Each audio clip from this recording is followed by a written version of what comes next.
नमस्कार, मैं आनंद कुमार गिरी और आप देख रहे हैं 24 इंडिया न्यूज। और बात करते हैं आज की खास सुर्खियों पे। मुंगेर जिले के तारापुर अनुमंडल से जिला परिषद क्षेत्र संख्या 12 के भावी उम्मीदवार रणवीर पासवान उर्फ रणवीर सक्सेना के द्वारा जिला परिषद पद को लेकर अपना नामांकन कराया गया।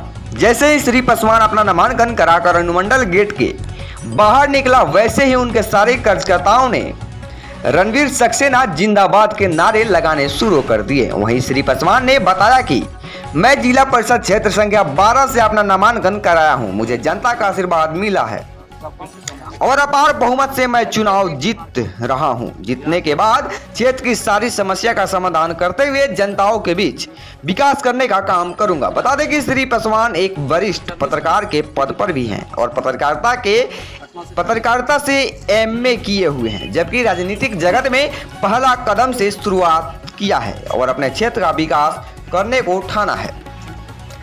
बिहार मुंगेर से अमन सक्सेना की रिपोर्ट।